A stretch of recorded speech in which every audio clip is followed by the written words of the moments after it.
어떻게 봐야 됩니까? 내년도는? 이제 물가 둔화, 거기에 따른 금리의 추가적인 하락, 계속 바닥을 높여가는 그러한 어떤 내년 장의 흐름이 되지 않을까. 뭐 특히 이제 내년에 미국 대선도 있고, 뭐 우리나라 총선도 있고. 그리고 이제 한 가지 이제 변수 자체는 사실은 이제 중국으로 보고 있습니다. 그 재정 정책의 드라이브 자체를 상당히 우리가 예상한 범위 이상으로 강하게 드라이브를 좀 해준다라고 하면 사실은 조금 내년 상반기 흐름에서 조금 더 긍정적으로 좀 볼 수 있는 대목인데. 하이투자증권 리서치센터 박상현 전문위원 나와 계십니다. 어서 오세요. 예, 안녕하세요. 안녕하세요. 지금 눈 오는데 어떻게 괜찮게 오셨어요? 예, 차가 다행히 좀 많이 없어서. 감사합니다. 이렇게 눈 오는 아침에. 네. 위원님이 그날 FOMC 때 출연해 주시고, 네, 그날도 우리가 비둘기 파월, 산타 파월을 목도를 하고 얘기를 많이 나눴었는데, 뭐 계속 올라요. 왜 이렇게 잘 갑니까? 미국 시장 특히. 뭐 지난번 FOMC에서 말씀드렸듯이 이제 좀 뭐 파월 의장이 그러니까 크리스마스 선물을 미리 줬다라는 이제 표현을 좀 썼었는데요. 뭐 그 연장선인 흐름이 이어지고 있다라고 봐야 될 것 같고, 특히 이제 저희가 11월 달부터 모든 자산 가격이 사실은 뭐 중국을 제외하고는 다 오르는 이러한 흐름에 있어서는 가장 중요한 건 아무래도 이제 금리가 속락을 했다라는 부분들이죠. 그 속락으로 인해서 사실은 유동성 자체가 잠자고 있던 유동성 자체가 다시 움직이고 시작했다라는 것이 일단은 뭐 가장 큰 요인으로 좀 봐야 될 것 같습니다.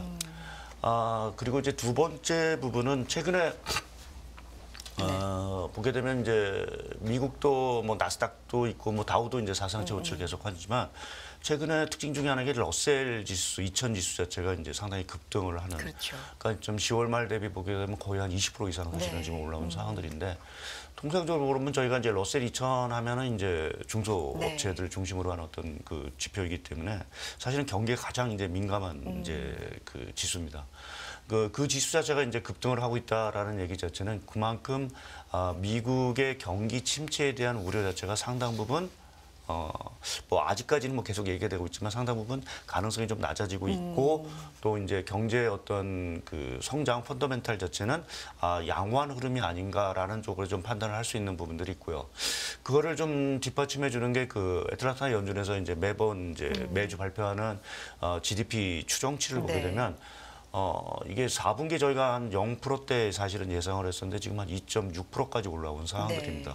그러니까 3분기에 4.9% 성장을 했는데 4분기에 또 2.6% 성장. 물론 이제 앞으로 하향 조정이 될 여지는 있긴 하겠지만 최소한 1%대 이상의 성장은 사실은 가능하다라고 보게 되면 미국 경기가 여전히 탄탄하다라는 부분을 저희가 확인할 수 있는 부분들이고요. 그래서 기본적으로는 이제 금리에 대한 부담, 거기에 따른 유동성 확대가 일단은 가장 중요한 부분들이고, 덧붙여서 경기라는 부분, 그러니까 성장에 대한 모멘텀 자체도 상당히 크다.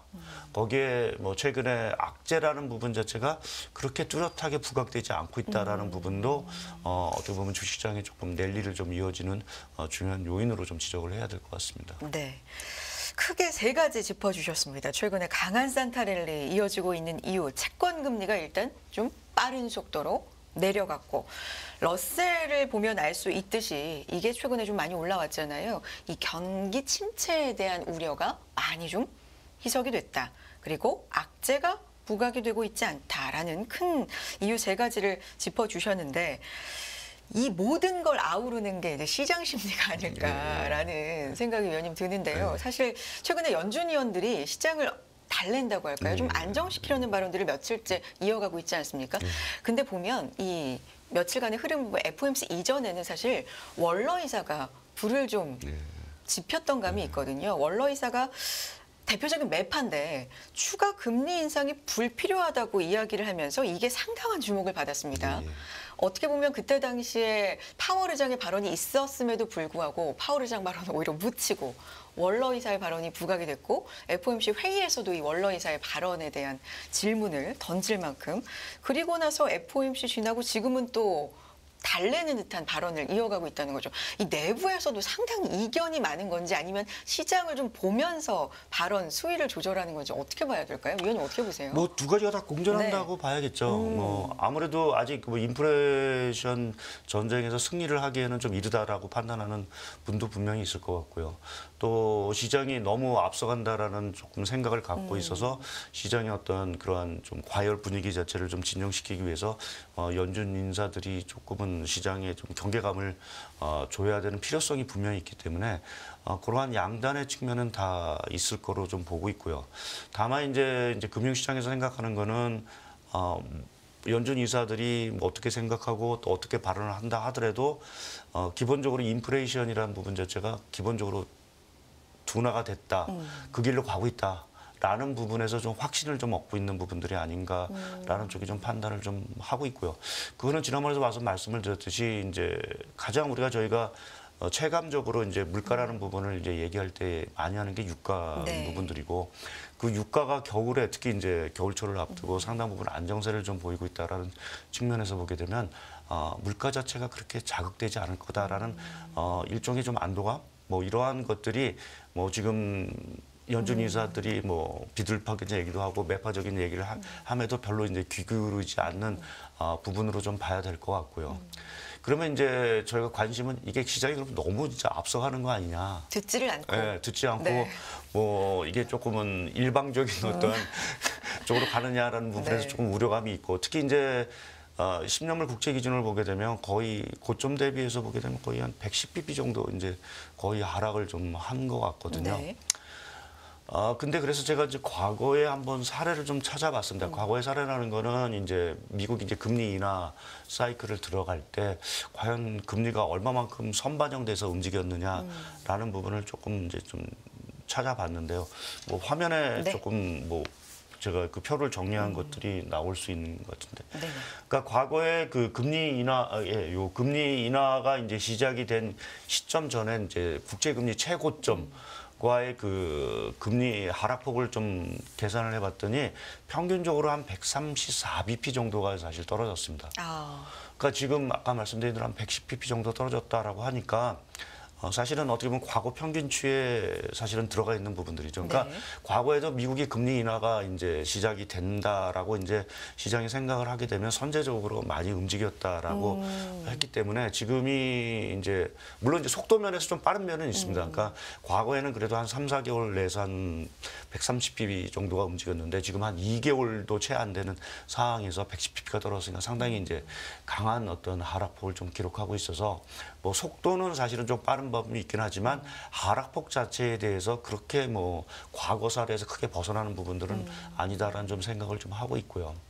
근데 하나 중요한 거는 이제 과거에는 또 이제 반박을 하시는 부분이 과거에는 저렇게 금리가 많이 떨어졌던 부분은 미국이 경기가 침체가 됐기 때문에 그것을 시장이 선반영을 해서 금리도 많이 떨어졌지만 지금은 미국이 경기 침체가 된 건 아니지 않겠느냐라고 생각하면 너무 지금 과도하게 지금 국제금리가 프라이싱된 것이 아닌가라는 이제 의문점을 던지는 부분들이 있는데 그 부분에 대해서 제가 하나 이제 조금 이제 반박 비슷하게 네네네. 말씀을 드릴 수 있는 거는 미국이 이번에 금리 인상 사이클, 그러니까 금리 인상 속도가 너무 빨랐다는 거죠.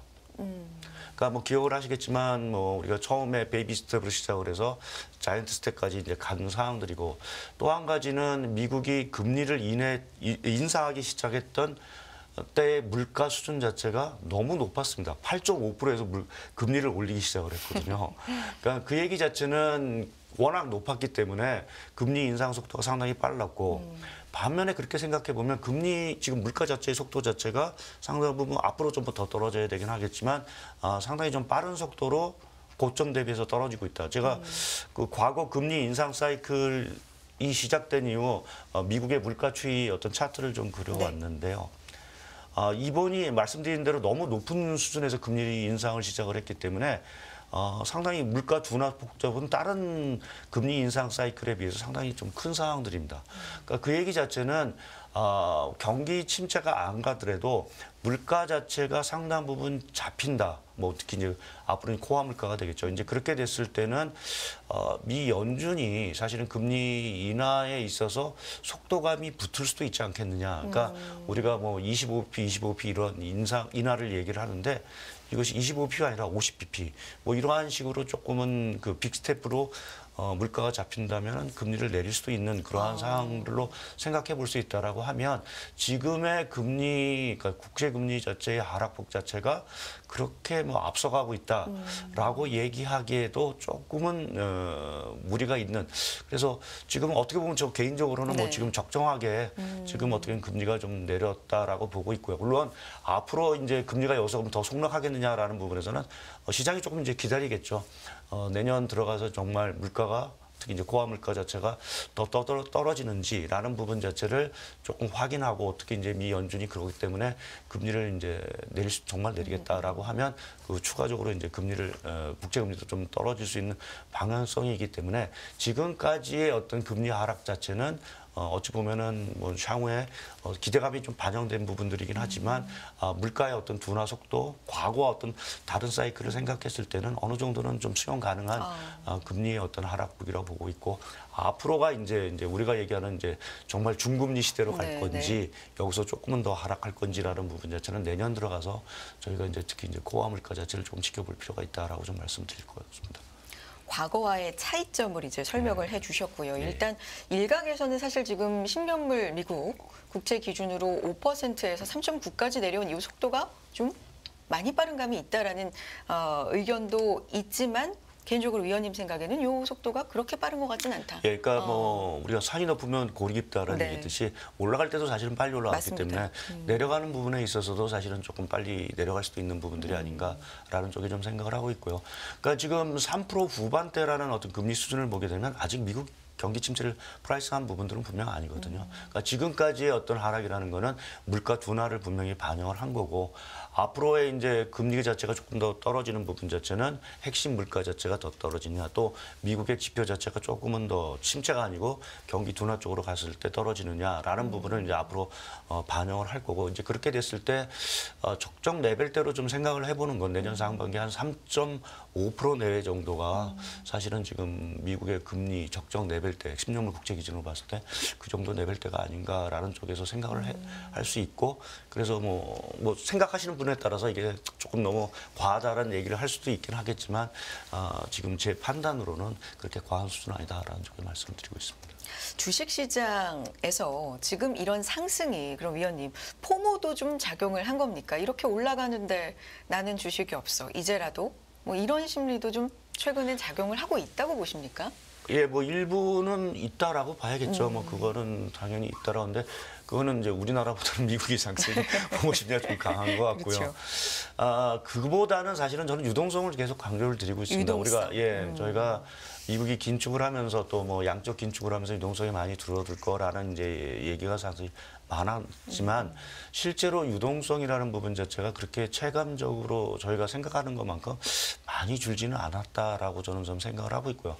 그 이유 자체는 일단은 워낙 그 팬데믹 기간 거치면서 풀어놓은 돈 자체가 워낙 많고요. 그러니까 미 연준이 풀어놓은 돈도 있고 미국이 뭐 재난지원금이라든지 정부가 풀어놓은 돈도 자체 워낙 많은 상황들이기 때문에 그 돈 자체가 뭐 충분히 회수가 됐지 않았다라고 생각해서 그 돈 자체가 언제라든지 시장의 어떤 금리 안정이라든지 또 경기 상황에 따라서는 유동할 수 있는 어떤 자금들 자체가 여전히 좀 풍부한 상태이고요. 또 한 가지는 그 유동성이라는 부분 자체가 아무래도 이제 팬데믹가 워낙 주가가 많이 오르지 않고 자산 가격들이 많이 올랐다 보니까 상당 부분 그러니까 부를 많이 축적했다라는 얘기죠. 그러니까 물론 부채도 많긴 하지만 상대적으로 보면 또 부를 많이 축적하시는 어떤 계층도 사실은 많기 때문에 그 자금들 자체가 계속해서 좀 돌아다닌다라고 봐야 될 것 같고요. 그래서 언제든지 수익률이라는 부분 자체가 기회가 있다라고 하면 그 자금들 자체가 계속 쏠림을 비슷하게 좀 가고 있어서 자산 가격이 과거와는 다르게 좀 오를 때 화끈하게 오르고 또 내릴 때는 또 사실 좀 많이 빠지는 부분 자체는 그만큼 유동성의 흐름 자체가 우리가 생각했던 것보다 상당히 좀 많다라는 쪽으로 좀 생각해 봐야 되지 않을까라는 좀 생각을 하고 있고요. 제가 이 자리 와서도 설명을 좀 드렸던 것 같은데 미국의 M2 증가율이 마이너스를 여전히 이제 YY로는 보이고 있습니다. 근데 통화력 말씀하시는 예, 통화 증가죠. 네. 근데 그 중에 M1 비중을 보게 되면, 그러니까 우리가 M1이라고 하는 거는 이제 현금하고 주로 이제 요금을 예금해서 단기로 이제 이동할 수 있는 건데 그 M2 중에서 M1 비중 자체가 과거에는 한 20%밖에 안 됐습니다. 근데 지금 미국 같은 경우는 한 8, 90% 정도 되거든요. 그러니까 그 얘기는 뭐냐면은 모든 통화 자체가 지금 단기 유동성에 다 몰려 있다는 얘기죠. 그러니까 단기적으로 빼고 움직일 수 있는 돈이 그러니까 그만큼 뭐 돈 금리가 높으면 단기적으로 뭐 금리 고금리 상품에 갔다가 이게 뭐 조금 저쪽이 좀 좋아질 것 같으면 그 돈 빼서 옮길 수도 있는 이러한 유유 자금 자체가 여전히 풍부하다라는 부분에서 보게 되면 그것이 계속해서 자산 시장의 흐름을 계속 좌지우지하는 부분들이고 11월 달에 저희가 뭐 에브리싱 랠리 자체 얘기를 했던 것들 자체도 그 근거에는 그러한 유동성의 힘이 아닌가라는 쪽에 좀 생각을 하고 있습니다. 그래서 내년에도 사실은 내년에 경기 자체가 뭐 그렇게 썩 좋다라고 얘기를 드리기는 어렵지만 유동성은 살아있다라는 게 그래도 가장 큰 내년 장을 보는 데 있어서 그래도 좀 긍정적으로 볼 수 있는 팩터가 아닌가 좀 보고 있습니다. 경기는 모르겠지만 유동성은 확실히 살아있다. 네. 그래서 내년도 이제 S&P 500 글로벌 IB들의 전망치를 보면요. 위원님 대부분이 지금 뭐 오펜하이머 5,200 가장 좀 높게 보고 있는 IB 같고요. 골드만삭스도 상향했습니다. 4,700으로 봤다가 5,100, 도이치방크 5,100, 시티도 5,100, 뭐 BOA, 뱅크 오브 아메리카 5,000. 그 위원님께서 제시해 주신 게 4,200에서 5,000 정도니까 비슷하게 낮게 보는 데가 JP모건 한 4,200 정도 보고 있고요. 근데 이미 지금 4,768 고점 가까이 뭐 30포인트 정도 남겨두고 있는 상황이어서 채팅창에도 왜 이렇게 오릅니까? 너무 오르면 무서워요. 뭐 이런 분도 계시는데 어떻게 봐야 됩니까? 내년도는? 계속 갑니까? 네. 뭐 저희 뭐 저는 이제 매크로를 담당하고 저희 이제 주로 잡는데 전략 쪽에서는 뭐 나쁘지 않은 자원으로 보고 있고요.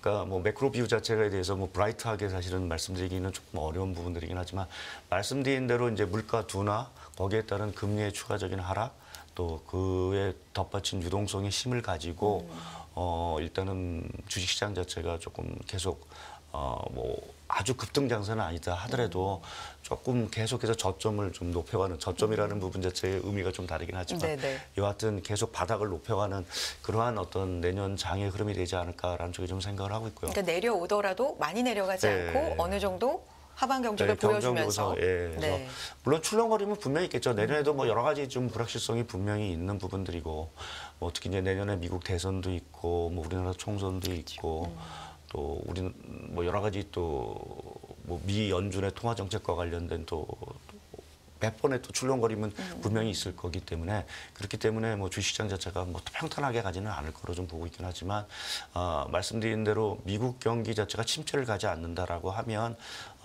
결국 미국 경기의 성장 거기에 따른 이익에 대한 부분을 좀 저희가 기대할 수 있는 부분들이 있고요.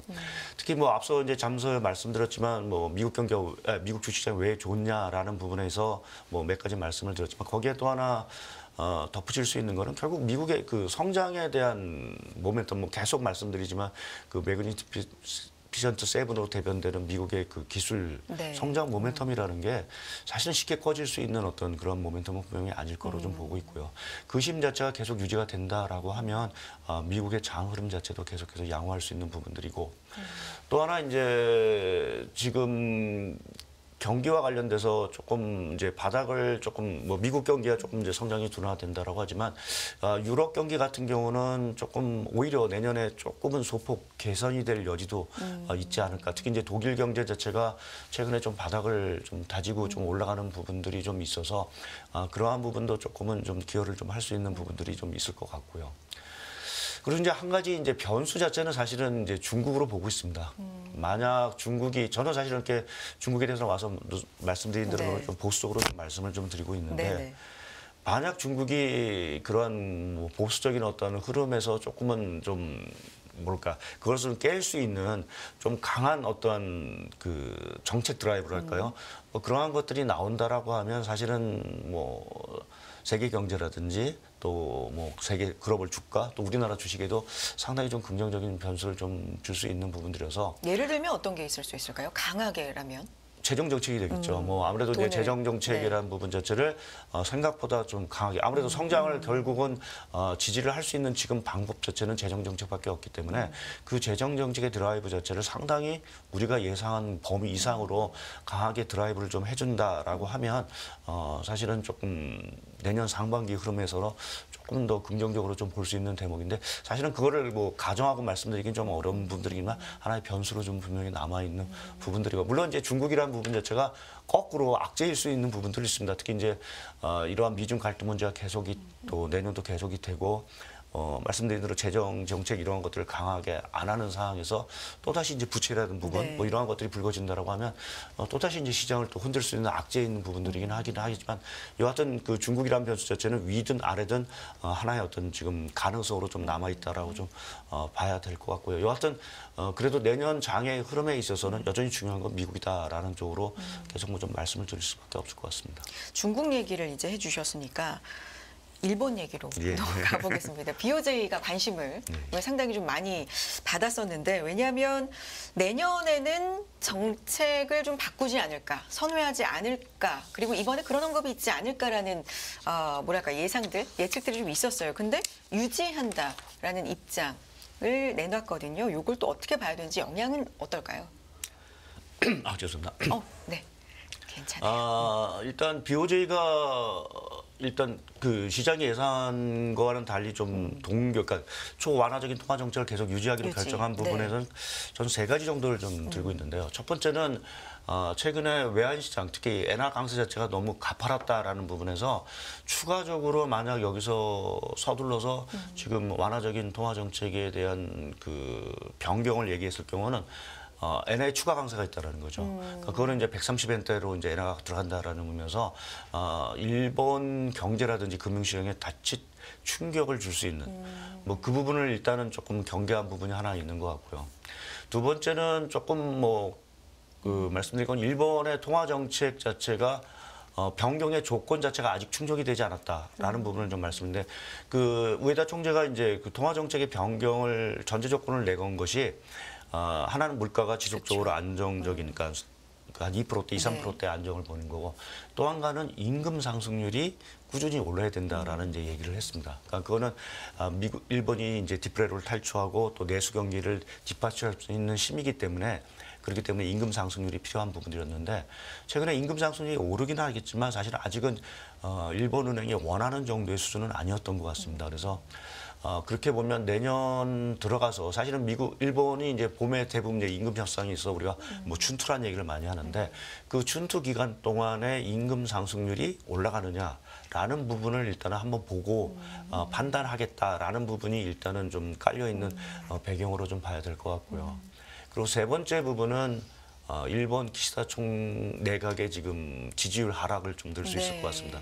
지금 뭐 기시다 그 내각 지지율 자체가 2002년에 이제 그 집권당 그 자민련이 이제 집권한 이후 가장 낮은 지금 그 내각 지지율을 좀 보이고 있어서 흔들거리고 있는 상황에서 여기서 자칫 일본은행이 그 완화 정책을 포기했을 경우 올 수 있는 그 경제적인 충격이 기시다 총재에게 또 치명타를 줄 수 있는 부분들을 일단은 좀 고려 안 할 수는 없었던 거로 좀 보고 있고요. 그래서 그런 어떤 세 가지 어떤 문제 때문에 일단은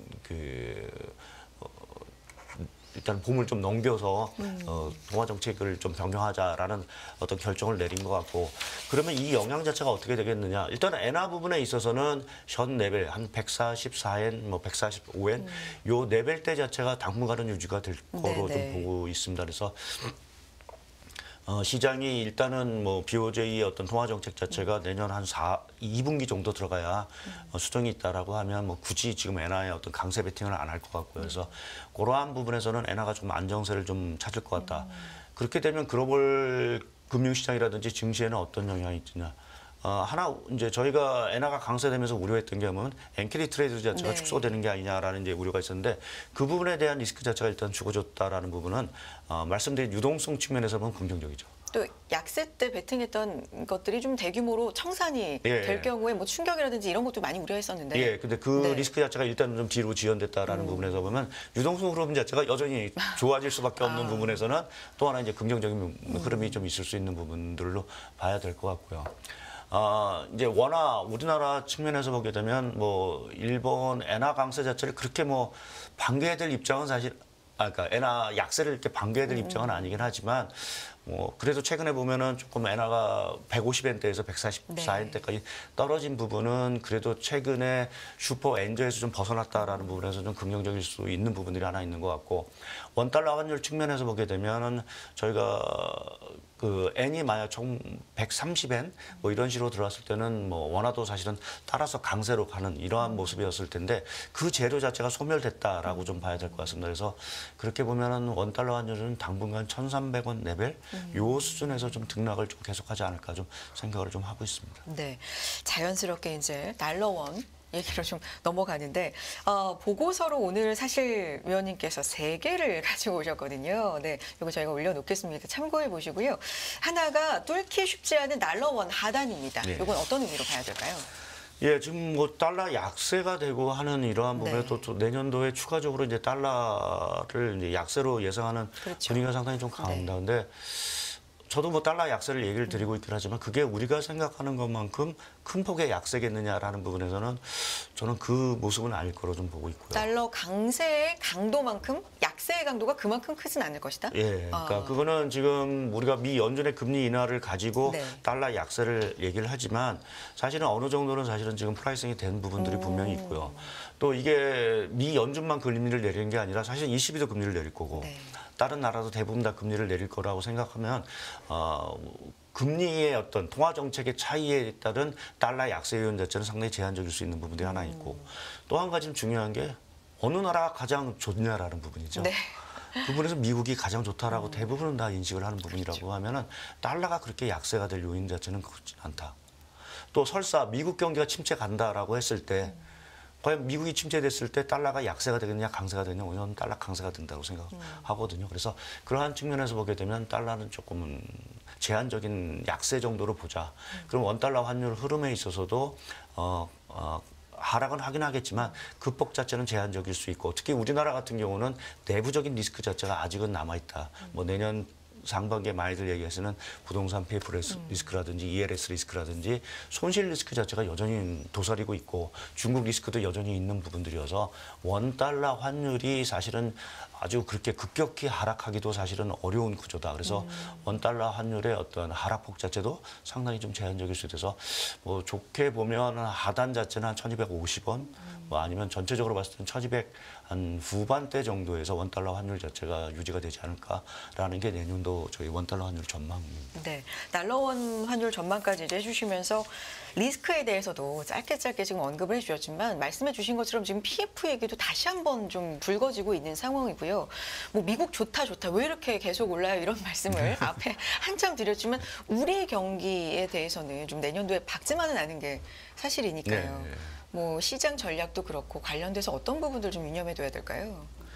예, 뭐 내년에 뭐 성장률을 보게 되면 사실 우리나라가 개선되는 뭐 몇 개 안 되는 국가 중에 하나일 겁니다. 그래서 그 부분은 사실은 좀 긍정적일 수 있는 부분들인데. 성장은? 예, 성장률 보면 올해 우리나라 뭐 한 1% 초반일 거고 내년은 네. 대부분 한 2% 정도 얘기하니까 거의 배 이상 올라가는 거니까 뭐 그 부분에서 보게 되면 사실은 뭐 이익이라든지 이런 것들이 개선이 되겠죠. 그래서 그 측면은 사실은 좀 긍정적인 부분들인데 내년 상반기에 저희가 조금은 이 미국과 우리나라 중시 간의 어떤 디커플링 이러한 것들이 해소되기 위한 조건들 자체는 기본적으로는 중국에 대한 리스크 자체가 어느 정도는 해소가 돼야 된다는 것이 하나 필요한 부분들인 것 같고요. 또 내부적으로는 말씀하신 대로 이제 부동산 부실 문제라든지 또 ELS의 어떤 충격 그것이 뭐 금융권의 어떤 시스템 리스크를 얘기하는 것이 아니라 결국 내수 경기에 미치는 부정적인 효과들, 뭐 결국 한 상당한 손실이 있을 테니까 그것이 이제 소비 경기라든지 이런 것들이 당연히 악재가 되겠죠. 그래서 그러한 것들을 얼마만큼 정부 정책이라든지 이런 것들을 커버를 통해서 개선을 우리가 좀 극복을 할 수 있는지라는 부분이 사실은 조금 저희가 가장 큰 관건일 것 같고요. 또 하나 이제 우리나라 입장에서 좀 봐야 되는 부분들, 이렇게 뭐 섹터라든지 이러한 입장에서 보면 아무래도 내년 대선과 관련, 미 대선과 관련된 어떤 불확실성 자체가 결국 내년에 어떤 그 섹터의 어떤 투자 전략 자체를 계속해서 좌지우지할 수 있는, 누가 당선될 거냐에 따라서 매번 출렁일 수 있는 부분에 있어서는 저희가 내년에 조금 염두에 둬야 되는 어떤 하나의 리스크가 아닌가 좀 보고 있습니다. 내년은 확실히 뭐 글로벌적으로 선거의 해인 것 같아요. 네. 네, 우리 총선도 있지만 뭐 미국 대선을 비롯해서 1년 내내 뭐 이런 것들에 움직이는, 아래든 위든 움직이는 섹터들이 좀 있기 때문에 이런 변수들도 좀 생각을 해봐야 되겠다라는 생각이 들고요. 올해 어느덧 위원님 올해 기준으로는 마지막 예, 오일이 그렇습니다. 네, 출연이시고요. 올 한 해 진짜 감사했습니다. 아닙니다. 네, 내년에도 잘 부탁드리고 예. 마지막으로 오늘 뭐 못다 하신 말씀 좀 더 전하시고 싶은 말씀 있으면 한 말씀 부탁드려요. 네. 예, 뭐 제가 뭐 올해 1년 내내 와서 뭐 맞는 말씀을 드린 적도 있고 틀린 말씀을 드린 적도 있고 뭐 여러 가지 이제 저희가 시장을 판단하는데 뭐 상당히 큰 뭐 과오가 있었던 부분이 하나였던 것 같습니다. 그래서 여하튼 그래도 뭐 저희 나름 제 나름대로는 뭐 조금 충실하기 위해서 노력을 좀 했다라는 부분 좀 네, 알아주시면 좋을 것 그럼요. 같고 여하튼 내년에도 사실은 시장이 여러 가지 좀 변동성 자체가 상당히 많을 수밖에 없는 한 해인 부분들이어서 뭐 저희가 뭐 이게 시장이 좋다 나쁘다 뭐 이러한 것들을 떠나서 뭔가 과연 어느 쪽으로 투자하는 것들이 맞는지라는 부분을 좀 고민하는 것이 내년에 좀 필요한 한 해가 아닐까라는 좀 라는 생각을 좀 마지막으로 네. 말씀을 드리고 있고요. 오늘 제가 좀 목소리 자체가 감기에 들어서 좀 거친 목소리가 나는데 이해해 주시기 바라겠습니다. 아유, 빨리 네 나으시기를. 진짜 요즘 감기가 심합니다. 네, 저도 알았지만 네, 빨리 나으시길 바라겠고요. 올 한 해도 감사했습니다. 내년에 뵐게요. 하이투자증권 리서치센터 박상현 전문위원 함께했습니다. 고맙습니다. 예, 감사합니다.